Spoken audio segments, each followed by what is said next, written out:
t'embrouiller, tu peux pas avoir 350 bras, ça c'est pas possible. Anne-Marie, comment faire pour vendre sur une boutique en ligne concernant la beauté, les technologies et un leader sur le marché mondial? Anne-Marie, c'est pareil. Pour ton persona, tu dois te dire, ok, qui est ma cible? Est-ce que c'est des femmes, justement, anti-âge, donc à partir de, bon, peut-être maintenant à partir de 45 ans, je ne sais pas à quel âge on commence à mettre des produits comme ça sur sa peau, parce que moi, je ne mets rien, en fait, sur ma peau, mais est-ce que ça peut être des choses comme ça? Qu'est-ce que tu peux proposer? Tu réfléchis à ta cible. C'est qui ces femmes-là? Est-ce que ce sont des personnes qui ont un revenu important? Est-ce que c'est des personnes qui dépensent 1 000 € par an dans la beauté? Est-ce que ce sont des personnes qui, au contraire, sont en couple avec des enfants, etc. Vous devez les connaître, en fait. Il y a quelqu'un qui m'a dit, attention, je vais revoir une question. C'est quoi un avatar qui était marqué dans mon tableau? Donc merci pour la question. Un avatar, en fait, c'est tout simplement de connaître par cœur. C'est ta cible. C'est ta cible, c'est ton client idéal. C'est qui ton client idéal? Avec qui tu as envie de travailler, en fait? Ok, encore une fois, au début de mon activité, si j'avais pas voulu, si je m'étais écouté, entre guillemets, si j'avais écouté tous les gens qui me conseillaient, j'aurais jamais fait ce que je fais aujourd'hui. Et c'est dommage quand même, parce que je m'éclate, mes clients sont ravis, et c'est là où je m'éclate le plus dans la vie. Alors pourquoi s'empêcher d'être heureux? Si vous avez décidé d'être à votre compte, c'est bien pour arrêter de souffrir en tant que salarié ou d'être dans un système qui ne vous convient pas. Alors faites ce que vous aimez faire. Faites vraiment ce que vous aimez faire. Ok? Donc Anne-Marie, il faut que tu réfléchisses à ça et que tu aies un discours autour de ça, finalement. Ok? Madison, moi par exemple, ça fait depuis mai-février que j'ai commencé à me lancer et jusqu'à aujourd'hui, j'ai toujours pas trouvé de clients. Alors je me pose beaucoup de questions. Est-ce que je fais mal les choses? Oui, par exemple, je mets toujours des publications sur les réseaux. Je fais aussi mes cartes de visite. Alors les cartes de visite, le site internet, les flyers, etc. Oubliez en fait. Vraiment, je suis très honnête. C'est-à-dire que on a tous fait cette erreur de faire un site vitrine au début de son activité. On a dépensé 800, 1000, des fois 2000 €. Et en fait, c'est inutile si vous ne savez pas l'utiliser. Ça veut dire, si vous ne savez pas, si vous ne faites pas appel à un professionnel, ça ne sert à rien. Vraiment. Au début d'une activité, le site, c'est juste pour montrer une partie de soi, en fait. Mais au final, si vous faites des vidéos, des webinars comme moi, ou si vous contactez vos clients, ou si vous avez une manière de faire que vos clients vous contactent directement, le site n'est pas votre priorité. C'est important d'en avoir un à un moment donné, ça assoit l'expertise, je suis complètement d'accord là-dessus, c'est une évidence. Mais avant de faire un site, il faut déjà d'abord comprendre à qui on s'adresse. Donc avant de faire votre site, comprenez votre persona, comprenez vos offres, et ensuite vous pourrez faire un site cohérent. D'accord? Mais ce n'est pas votre priorité, vous démarrez juste, ce n'est pas votre priorité. D'abord, construisez vos fondations, en fait, solides. D'accord? Marie-Hélène, expertise locale pour rester cohérente et réactive aux besoins avec les acteurs locaux. Yes, bien sûr. Marion, dans le magnétisme, c'est compliqué. Non, c'est pareil. C'est pareil. Souvent, on me dit ça. De toute façon, je te rassure, Marion. Souvent, on me dit, oui, mais moi, mon activité, c'est pas possible. Je crois que je l'entends tous les jours, celle-là, et c'est complètement logique. Encore une fois, je pourrais dire ça aussi. Je pourrais dire, moi, c'est pas possible. La Clémence, je vends de la vente, de la prospection. Donc, je pourrais dire, je m'adresse à tout le monde. Forcément, tout le monde a besoin de savoir vendre. Tu vois la nuance? Sauf que moi, j'ai pas envie de travailler avec tout le monde. Tu comprends? Et que si je travaille avec tout le monde, et ben finalement, je travaille avec personne.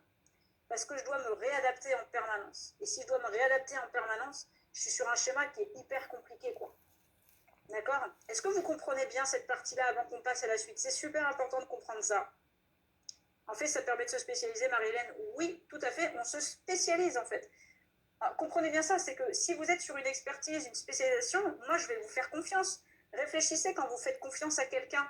C'est une personne qui est spécialisée toujours dans quelque chose. Par exemple, à la fin de cette conférence, si vous décidez de me faire confiance pour aller plus loin dans un programme, c'est bien parce que vous aurez confiance dans mon expertise, en fait. Déjà en moi, parce qu'on a discuté ensemble pendant 2 heures, et aussi parce que, justement, vous vous dites, ok, Clémence, elle est vraiment experte là-dedans, elle aide que les entrepreneurs, donc elle va savoir quoi me dire. Bah oui, évidemment. Ça rassure, en fait. Comprenez ça? Fatia, mais tout à fait, Fatia, c'est très juste ce que tu dis. Tu veux aider des femmes en souffrance, et ben c'est très très bien. Par contre, va cibler la souffrance. C'est quoi la souffrance de ces femmes-là? Quelle est leur souffrance principale? Tu peux pas juste dire j'aide les femmes en souffrance. Elles souffrent de quoi? D'accord? Rentre dans le détail. Oui, alors Fatia dit un truc très intéressant, et je pense que vous avez aussi cette vision-là. Fatia dit, je n'ai pas la croche pour les aider, donc bah oui, forcément, c'est normal, Fatia, t'inquiète pas, je te rassure, comme beaucoup, hein, ne t'auto-flagelle pas là-dessus. Et elle dit, je ne voudrais pas qu'elle pense que je suis là uniquement pour les démarcher. Et souvent, c'est ça le problème que vous avez aussi, hein, que souvent, c'est des gens qui sont dans le social ou qui ont été artistes, etc. Ou même parfois les zèbres, les HP. Je comprends cette vision-là de la vente où on se dit, ouh là là, je ne veux surtout pas passer pour un commercial. On va le voir juste après, ça, Fatia. J'en parle dans la présentation d'aujourd'hui. La vente, c'est pas ça. La vente, c'est pas démarcher. Déjà, il faut enlever ce mot-là. Ce n'est pas démarcher. C'est pas ça la vente, d'accord? Ça, c'est la mauvaise vente. Donc, on va en parler, Fatia.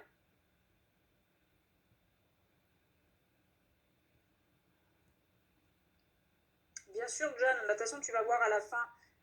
Merci beaucoup de ton message. À la fin, en fait, vous allez voir, ça va être très simple à la fin. Je n'ai rien à vendre en direct. Ça veut dire que je vous parlerai du programme. Et après, ce qui est important pour moi, c'est qu'on se connecte. Donc, je vous proposerai des calls en visioconférence avec moi en one-to-one pour voir tout simplement si le programme est adapté à vous et pour voir aussi si je peux vous aider. Il est hors de question pour moi de faire les trucs en mode vite, vite, passe à l'action maintenant. Non, je déteste ça. Donc en fait, on se connecte après, on prend un temps ensemble pour voir si c'est adapté. Voilà, John, donc on pourra en discuter avec plaisir. Christelle, j'ai une spécialisation, mais on me sollicite pour toute autre chose. Dois-je faire la pub que sur cette même cible? Bah, Christelle, ça dépend. On pourra en parler justement en one-to-one selon ton activité. C'est drôle qu'on te contacte pour toute autre chose. Ça veut dire que tu ne dois pas être clair, soit sur tes réseaux, soit sur ta communication. À partir du moment où on n'est pas clair, on n'est pas aligné, ben ça ne fonctionne pas. C'est ça aussi que vous devez comprendre là-dedans, c'est l'alignement que vous allez mettre, d'accord? On doit vraiment se sentir aligné avec ce que l'on propose. Si on n'est pas aligné avec ce qu'on propose, on ne vend pas. Ça m'est arrivé, hein, ne croyez pas ça. Hein. Mais une fois, j'ai sorti une offre, je ne vendais pas cette offre-là. Et je me disais, mais merde, pourquoi je ne vends pas et tout. Et en fait, j'ai compris que j'avais suivi les conseils d'un coach et puis de copains, etc. J'ai fait tout ce qu'il ne faut pas faire, quoi. Et en fait, j'ai créé une offre par rapport à ce qu'on m'a dit, mais pas par rapport à ce que moi, je ressentais profondément pour moi et pour mes clients, quoi. J'ai changé mon offre et le lendemain, ça a tout défoncé. L'alignement, mais vraiment, quoi. D'accord?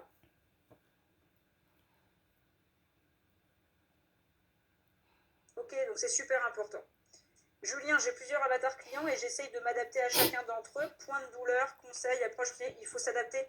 Oui, Julien, mais attention, si tu as trop d'avatars clients, c'est difficile parce que tu vois, comme tu le dis, tu dois t'adapter à chacun et c'est dur. En fait, moi maintenant, j'ai plusieurs avatars, mais parce que j'ai une équipe quoi derrière la boîte. J'ai une équipe qui me permet de travailler sur les plusieurs cibles. Tant que tu es tout seul, c'est pas possible quoi. Tu t'épuises. Je vous conseille un livre si vous savez lire en anglais qui s'appelle One Thing. Je vous l'écris. One Thing. Je vous conseille de lire ce livre-là. Le mec, il explique vraiment. Regardez Tesla, quand ils ont sorti leur voiture. Tout le monde s'est foutu de la gueule de Tesla. Wow, une voiture électrique unique, mais qu'est-ce que tu vas faire? Le mec, il a cartonné avec ça.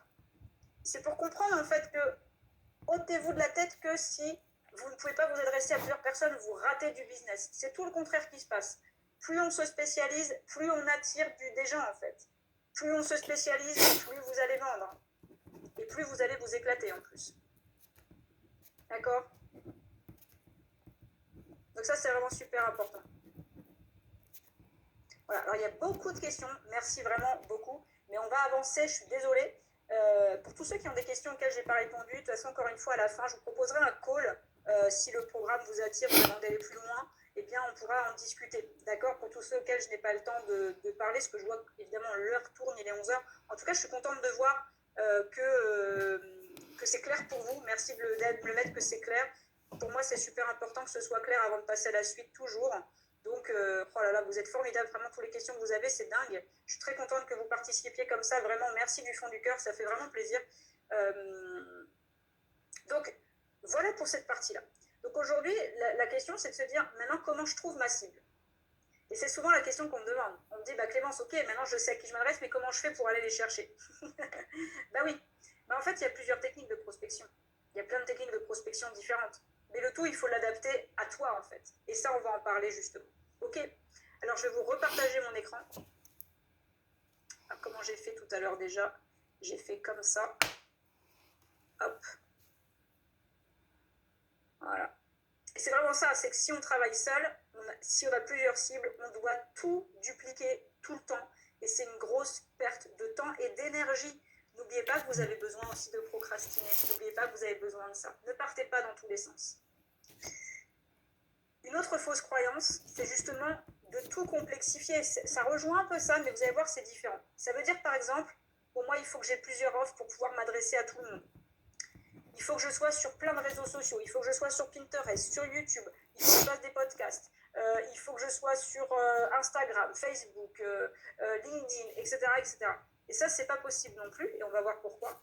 Et puis aussi, vous pensez qu'il faut utiliser plusieurs canaux de prospection. Alors, c'est quoi un canal de prospection? C'est comment on fait aujourd'hui finalement, comment je fais aujourd'hui pour prospecter. Et bien, par exemple, moi, je fais des webinaires, comme là. Ça, c'est une technique de prospection. Je vous donne de la valeur, de l'expertise, etc. Derrière, ça vous êtes content, vous avez envie d'aller plus loin. Ça ne vous a pas plu, et on part bons amis et tout est OK. Mais en fait, du coup, c'est ça l'idée. C'est une manière pour moi de prospecter. Mon canal de prospection privilégié aujourd'hui, c'est le webinar et des calls derrière en one-to-one. OK? Ou alors, parfois, des ateliers. Les ateliers, la différence, c'est que tout le monde est en vidéo. Parfois, je fais ça avec, justement, des appels à l'action derrière. Mais quoi qu'il se passe, à chaque fois que vous faites une action de prospection, vous devez faire des appels à l'action. OK? S'il n'y a pas d'appel à l'action, on n'enclenche pas de vente, inévitablement. D'accord? Donc, en fait, l'idée de se dire, OK, je dois avoir plusieurs offres pour vendre, sinon ça ne va pas marcher, eh bien, c'est une erreur. Vraiment, c'est une erreur. Alors, souvent, on me dit, bah oui, mais moi, Clémence, par exemple, j'ai une agence de com, je ne peux pas faire que des sites internet ou que des logos. Mais vous allez voir, c'est là la différence, quoi. C'est-à-dire que la différence, c'est qu'en fait, si tu vas pouvoir créer une offre unique. En fait, l'action à mettre en place pour ça, c'est ce que j'appelle la technique du 1 gagnant. C'est vraiment un point essentiel de votre business aujourd'hui. C'est ce qui permet de construire des fondations solides. C'est d'ailleurs ce dont on parle tous les jours dans l'ascension des pépites. La technique du 1 gagnant, c'est quoi? C'est une seule offre. Une seule offre. Entendez bien cela. Une seule offre, ça ne veut pas dire, OK, mon offre, c'est ça, c'est, je sais pas, 20 000 euros, n'importe quoi, et c'est tout. Non, bien évidemment. Une seule offre, ça veut dire qu'à l'intérieur, vous allez avoir des points importants. Les étapes de votre offre, en fait. Mais après, vous pouvez avoir 2-3 formules à l'intérieur de votre offre. Ça veut dire que vous pouvez avoir la première formule en mode, ça, c'est 400 euros. La deuxième formule, ça, c'est 1800 euros. Et la troisième formule, ça, c'est 3000 euros, par exemple. D'accord? C'est complètement OK, ça.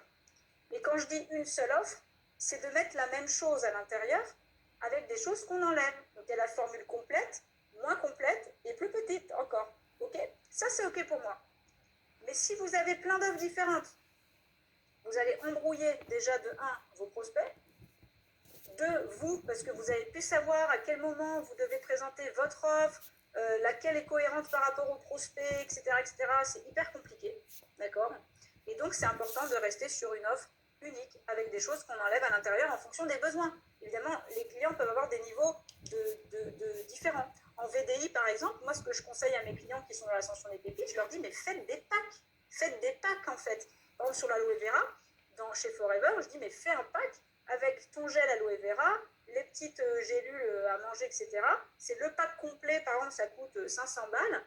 La personne, elle veut pas ce pack-là, tu passes à la formule juste en dessous à 300 euros. Et puis, si vraiment elle veut pas, tu nous vends juste le truc à 100 euros. Mais au moins, tu es sûr de repartir avec une vente, quoi. C'est ça qui est important aussi. Si on reste que sur une offre à étiquette et qu'on n'a pas le moyen de pouvoir proposer autre chose en dessous, mais sur le même principe, avec une promesse forcément similaire, mais un petit peu différente parce qu'on ne peut pas aller au même endroit, et bien forcément, c'est compliqué. Donc, c'est pour ça que vous devez avoir une offre globale dans laquelle vous mettez le meilleur de vous, mais vraiment le meilleur de vous. Vous savez que ça, c'est l'unique manière d'atteindre des résultats, en fait. Ça, c'est, OK, si tu fais ça, tu atteindras tes résultats. Moi, l'ascension des pépites, quand je vous le propose, dans le blanc des yeux, je vous dis, tu fais ça, tu auras des résultats. Et je le sais. Parce que c'est ce que je mets en place tous les jours dans mon activité, c'est parce que mes clients le mettent en place et ça fonctionne. Donc, évidemment, que c'est comme ça qu'il faut le voir. OK? Merci à tous, vous avez pu déchirer vos commentaires, ils sont formidables, merci beaucoup. Je vous aime, je vous aime. Merci beaucoup. Le réseau social, c'est la même chose. Si vous êtes sur tous les réseaux sociaux en même temps, vous êtes nulle part. Donc moi, mon rôle, c'est de tester les réseaux sociaux pour vous dire après parce que les réseaux sociaux évoluent. Enfin, Instagram, je m'y suis mise il n'y a pas longtemps en fait. J'ai toujours été sur Facebook et puis je me suis dit tiens, je vais tester Instagram. Et pourquoi je fais ça? C'est parce que j'ai besoin de tester les outils pour après vous dire ok, voilà comment ça fonctionne Instagram, voilà comment ça fonctionne Facebook. Parce que mon rôle, c'est de tout tester pour pouvoir vous donner des billes en coaching, en accompagnement, etc. Si je ne teste pas, je ne peux pas vous aider en fait. D'accord? Donc pour ça que moi, des fois, je suis sur plusieurs axes. Mais attention, c'est parce que j'ai une équipe derrière qui me permet de faire ça. Ok? Attention. Évidemment, dès le début de mon activité, je n'ai pas du tout fait ça. La première année de mon activité, j'étais uniquement sur Facebook. Uniquement sur Facebook. Je faisais uniquement des webinars et je vendais une seule formation, toujours la même pour le coup. J'avais pas plusieurs offres dans cette formation-là, j'en avais qu'une seule et c'était celle-ci. Et j'ai fait 100 000 euros. Donc vous voyez, c'est tout à fait possible aussi, quoi. D'accord? Donc l'idée, c'est de choisir votre canal de prospection. Comment vous avez envie de prospecter aujourd'hui? Réfléchissez. Comment vous avez envie de prospecter? J'ai vu tout à l'heure quelqu'un qui m'a dit est-ce que le mailing fonctionne encore? Bien sûr, le mailing fonctionne très très bien. Toutefois, il faut avoir le temps de créer il faut avoir le temps de créer sa base de... Parce que le mailing, envoyer un mail à une personne à la fois, ça, tu vas perdre énormément de temps. Ça, je préfère que tu prennes le téléphone et que tu appelles les gens. Par contre, si tu veux faire du mailing en mode pour avoir des appels entrants, des gens qui te disent « Ok, j'ai envie de travailler avec toi », bah là, l'idée, c'est de construire sa base de données. Donc, il faut savoir qu'il y a un petit délai pour construire ça. Et pour ça, il faut que tu aies une promesse à proposer en face pour que les gens aient envie de donner leur email. Un webinar, comme je le fais là, un guide gratuit, une formation gratuite, faut expliquer pourquoi les gens ont intérêt à s'inscrire à ta liste mail, quoi. Et là, derrière, évidemment que ça fonctionne. C'est même un canal qui fonctionne très, très bien. Il y a plusieurs méthodes. Il y a celui qui va utiliser le mail un par jour. Moi, je ne suis pas fan de ça parce que j'aime pas recevoir un mail par jour. Après, il y en a qui aiment bien. Moi, ça ne me gêne pas. Moi, mon idée aujourd'hui, je n'ai pas encore eu le temps, mais ce serait de faire 2-3 mails par semaine à ma base de données pour donner des nouvelles et surtout de ne pas être toujours en mode vente. Ce qui est super important quand vous faites vos mails, c'est que si vous écrivez uniquement à votre cible, à chaque fois que vous avez quelque chose à proposer, les gens se désinscrivent inévitablement. C'est super important d'apporter de la valeur sans rien attendre en retour aussi, quoi. D'accord? Donc choisissez votre canal de prospection. Qu'est-ce qu'il existe? Les webinaires, les ateliers en direct, évidemment les réseaux sociaux, d'avoir une chaîne YouTube, etc. C'est des choses qui fonctionnent sur la durée, mais ça fonctionne ça. Et après, il y a des méthodes plus directes, des méthodes où, ok, là, il faut que je fasse du chiffre. Bah là, vous faites un fichier avec vos amis, vos connaissances, tous les gens qui pourraient être potentiellement intéressés par votre cible. Qui peut être intéressé par votre offre, pardon. Qui peut être intéressé aujourd'hui par votre offre? Listez tout ça. Vous les contactez, ces gens-là. Et vous leur dites, voilà, j'ai une offre à te proposer, super, trop bien, nana, comme on se connaît, je te fais 30%, c'est une offre de lancement, etc. Est-ce que tu es OK? Vas-y, on se chauffe, c'est parti. Je suis sûre que si vous faites ça, vous avez 40 personnes facilement sur votre fichier.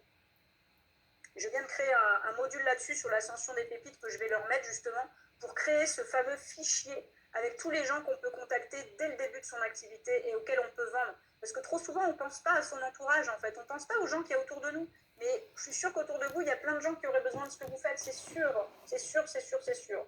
Par contre, ne tombez pas dans le piège de je vends à des amis, donc je leur fais gratuit. Non, tu vends à des amis, tu proposes quelque chose, tu vends, quoi. D'accord? Super, Sandra. On peut en faire trop et finalement, on se perd. Exactement, c'est ça. Alors, allez-y pour vos questions.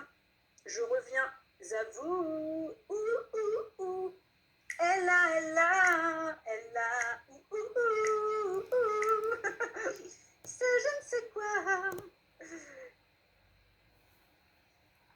Tout à fait, Claire. Claire nous dit très justement, attention, différence entre emailing, on fait agir le prospect, et newsletter, on lui donne juste de l'info.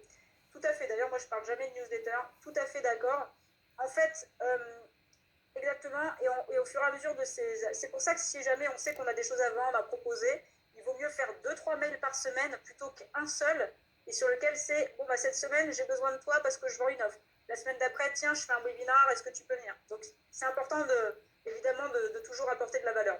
Mais après, quand on apporte de la valeur, moi j'ai une petite technique, quand vous apportez de la valeur sur vos mails, à la fin, vous demandez tout simplement aux gens, qu'est-ce que vous en pensez? Dites, répondez-moi à ce mail, je réponds à tous les emails, etc. Ce qui est vrai, en plus moi je réponds à chaque email.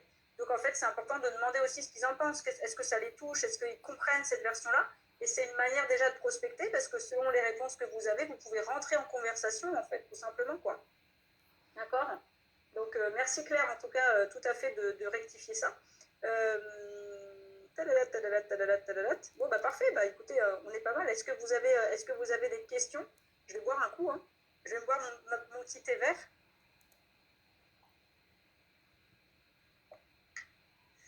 Par SMS, Jennifer? Alors ça,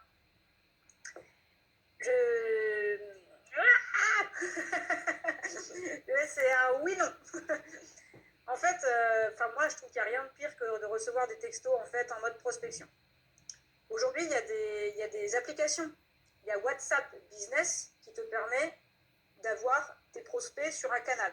Il y a Telegram, l'application Telegram, qui permet aujourd'hui... Moi, je ne les ai pas encore essayé celle-là parce que là, sinon, je vais m'épuiser. Donc, certains me disent « Ah, Clémence, t'as vu Telegram, etc. » En ce moment, la mode, c'est Clubhouse. J'ai pas le temps. J'ai pas le temps, les amis.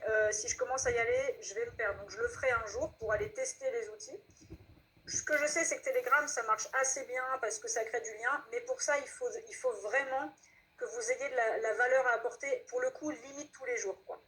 Ça veut dire que si, là, pour le coup, c'est trop irrégulier, ça ne fonctionne pas. D'accord? Donc ça, il faut vraiment faire attention. Ok. Yes, Flora, bah écoute, bouge pas, Flora. Regarde ce que je vais faire. Flora, reste là 3 minutes. Flora, elle doit aller travailler. Ne bouge pas, Flora. Je vais te mettre tout de suite. Hop. Mets-moi ton email en privé. Là, de toute façon, personne ne le voit, donc tu peux y aller. Comme ça, on cale un rendez-vous, évidemment, avec grand plaisir, ma chère Flora. Mais sinon, hop, voilà.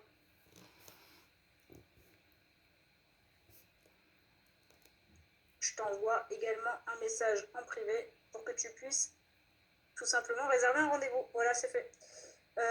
Mélanie, t'es au top, merci. Toi aussi, t'es au top. Ma cible, les futurs et jeunes parents. Je fais actuellement un fichier de prescripteurs à contacter, ostéo, gynéco. C'est parfait, Mélanie. C'est très, très, très bien. Tout à fait. Et après, dans ce fichier-là, il faudra que tu mettes, OK, qu'est-ce que je peux leur dire, en fait? Il faudra que tu rajoutes une colonne aussi. Qu'est-ce que j'ai bien fait? Qu'est-ce que je peux améliorer? De façon à chaque call, à ce que tu puisses te dire, OK, il faudrait que j'améliore ça à mon prochain call. Ok, ça, j'ai bien fait, je maintiens ça. C'est-à-dire que si ça fonctionne, réfléchis à ce que tu as mis en place, réfléchis au discours que tu as eu qui a fonctionné et qui t'a permis justement de réussir à proposer à tes clients. Tu vois, faut-il relancer par téléphone après une prospection par mail? Alors Karine, tout dépend. Est-ce que c'est une prospection par mail du type tu m'écris à moi, uniquement à moi directement? Comment tu as eu mes coordonnées? C'est tellement large. Est-ce que c'est une prospection froide ou est-ce que tu m'as connu quelque part et tu m'as fait un mail pour... Enfin, tu vois, donne-moi le contexte, c'est super important. Marie-Hélène, concernant Clubhouse, j'ai reçu une pétition pour alerter sur le fait que nos données sont captées et non protégées. L'utilisation qui peut être un peu... Bah, tu vois, mais c'est évident, de toute façon, tous ces outils-là. Bon, après, je te rassure, hein, Marie-Hélène, sur Facebook, sur Instagram, partout où tu es aujourd'hui, tu es de toute façon grillé. Je ne sais pas si ça vous est déjà arrivé. Moi, j'ai un iPhone, je suis très Apple. Et quand je discute avec Karine, donc ma femme, des fois, on discute d'un truc. C'est un truc de fou. Hein. On discute d'un truc, par exemple, bah tiens, j'ai n'importe quoi, mais tiens, on irait bien en Martinique en février. Et puis bah là, j'ouvre mon téléphone et je vois une pub pour la Martinique, quoi. Je me dis, mais c'est quoi ce délire? Donc en fait, on est toujours sous écoute, on est toujours fiché. Moi, j'ai décidé que c'était OK pour moi, j'ai rien à cacher, donc j'ai décidé que c'était OK. De toute façon, c'est le jeu. Hein. C'est le jeu des réseaux sociaux, c'est le jeu d'Internet. À partir du moment où on sait qu'on est sur ces choses-là, voilà. Après, ben, moi, vous verrez jamais de photos de Karine vous verrez jamais de photos de Karine en fait sur les réseaux sociaux. J'en parle comme ça, mais je ne partage jamais rien par rapport à ça, quoi. Ça, c'est super important. Alors ensuite, Bien sûr, Julien, mais Julien, regarde ce qu'on fait. Je vais te faire la même chose. Sincèrement, prends rendez-vous.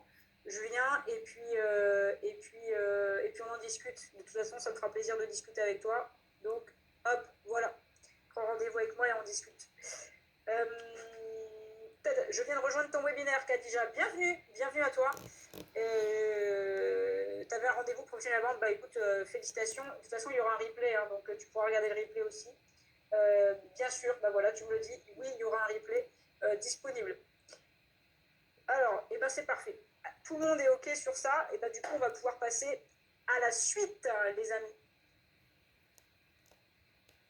On va pouvoir passer à la suite.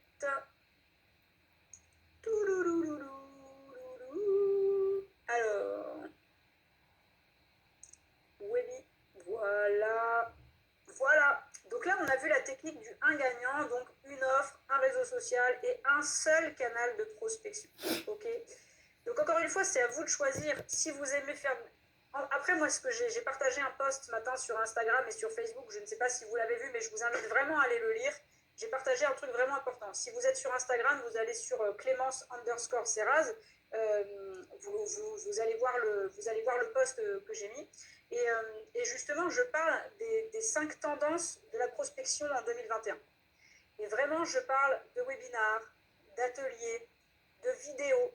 Parce qu'en fait, quand vous vous montrez en vidéo, vous montrez une partie de vous-même. Et les gens ont besoin de se reconnecter à ça, en fait. C'est super important qu'on puisse comprendre qui vous êtes, quel message vous avez à faire passer, etc.